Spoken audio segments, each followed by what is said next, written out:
শানুস Jewel collection ব্লগের next ভিডিওতে প্রত্যেককে জানাই স্বাগত। যারা যারা হ্যান্ডমেড জুয়েলারি বানানো শিখতে চাও বা হ্যান্ডমেড জুয়েলারি ডাইরেক্ট পারচেস করতে চাও তারা জলদি চ্যানেলটা সাবস্ক্রাইব করে ফেলো, আর কিনতে হলে অবশ্যই উপরে দেওয়া হোয়াটসঅ্যাপ নাম্বারে যোগাযোগ করো। আজকে বানানো শিখবো চৌকো ব্যাঙ্গেল। ফেব্রিকের ব্যাঙ্গেল বানানো খুবই সহজ। তার জন্য দরকার একটা কাঁচি, ফেব্রিক, প্লাস্টিকের ব্যাঙ্গেল বেস আর আঠা। তো কিভাবে বানাচ্ছি সেটা দেখে নাও। প্রথমে সুতির কাপড় নিয়ে নিতে হবে, সুতিই হতে হবে, না হলে পরে অন্য কাপড় হলে আঠা লাগবে না।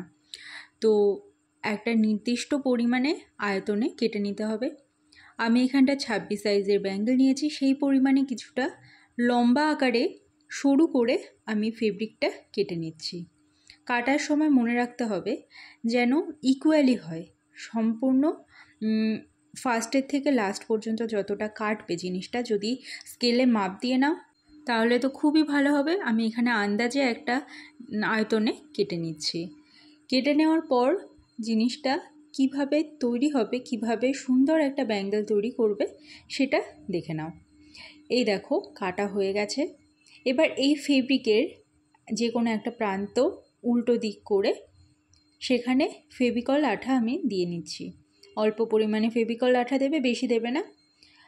এরপরে এই মুখ দুটো জোড়া লাগিয়ে নিতে হবে। তারপরে আবার আরেক সাইডে যেই দিকটা ব্যাঙ্গেলের আটকানো হবে সেই দিকটা ফেভিকল আঠা দিয়ে নাও।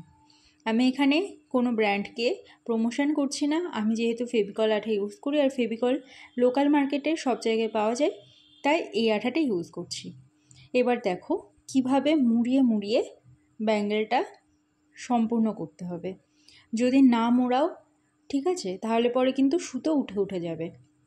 তাই ব্যাঙ্গেল বানানোর সময় সবসময় মনে রাখবে জিনিসটা যেন একটু মোড়ানো থাকে, তাহলে কি হবে সুতোগুলো বেরিয়ে আসবে না। এইভাবে পরপর আঠা লাগাবে না, এমনি নর্মালি মুড়িয়ে মুড়িয়ে পুরো ব্যাঙ্গেলটা কমপ্লিট করবে।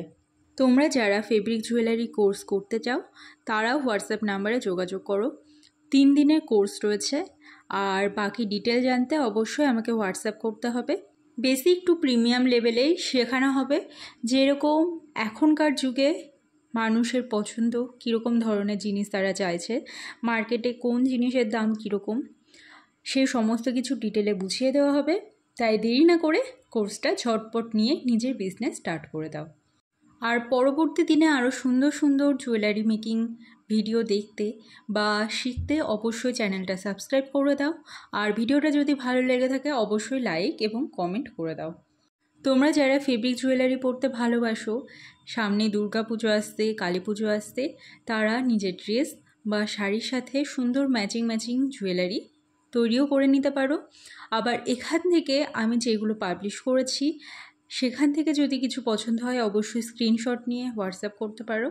যারাই ভিডিওটা দেখছো, যদি ভিডিওটা ভালো লেগে থাকে আর আমার সাথে কমিউনিকেট করতে চাও অবশ্যই হোয়াটসঅ্যাপে যোগাযোগ করতে পারো। আর চ্যানেলটা সাবস্ক্রাইব করতে একদম কিন্তু ভুলবে না। দেখো ব্যাঙ্গেল বানানো শেষ হয়ে এসছে। তোমরা যে কোনো ফেব্রিক দিয়ে, মানে যে কোনো প্রিন্টের ফেব্রিক দিয়ে এই ধরনের ব্যাঙ্গেল বানাতে পারো। আর এর আগে একটা ভিডিওতে আমি দেখিয়েছিলাম ফেব্রিক জুয়েলারি বানাতে কি কি প্রয়োজন, সেখানে আমি অনেক ভিউজও পেয়েছি এবং অনেক কমেন্টও পেয়েছি। তোমাদের এত ভালোবাসার জন্য আমি সত্যি খুবই আনন্দিত। এবার দেখো ব্যাঙ্গেলটা এন্ডিং পয়েন্টে চলে এসছে। যেটুকু এক্সট্রা কাপড় থাকছে সেটুকু কাঁচি দিয়ে কেটে নাও। আগে প্রথমে যেরকম কাপড়ের মাথায় আঠা লাগিয়ে নিয়েছিলাম যাতে কাপড়টা খুলে না যায়, সেরকমই এই কাপড়টার মাথাতেও আঠা লাগিয়ে নেব এবং তারপরে যাতে ব্যাঙ্গেলটার সাথে অ্যাটাচ থাকে তাই নিচের দিকেও একটু আঠা দিয়ে নেব। আর জিনিসটা সম্পূর্ণ আঠায় আটকে দিতে হবে যাতে পরবর্তীতে কাস্টমার পরলে পরে খুলে না যায়। তোমাদেরকে সাবধানে কাজটা করতে হবে এবং আঠা হাতে লাগানোর পর হাতটা মুছে ফেলবে। আঙুলে যেন আঠা না লেগে থাকে, তাহলে আঙুলে কিন্তু প্রবলেম হতে পারে এবং আমারও হয়েছে। ভিডিওটা কেমন লাগলো অবশ্যই জানিও। আর এরকমই সুন্দর সুন্দর ভিডিওর আপডেট পেতে অবশ্যই চ্যানেলটা সাবস্ক্রাইব করে ভিডিওটা লাইক করে দিও।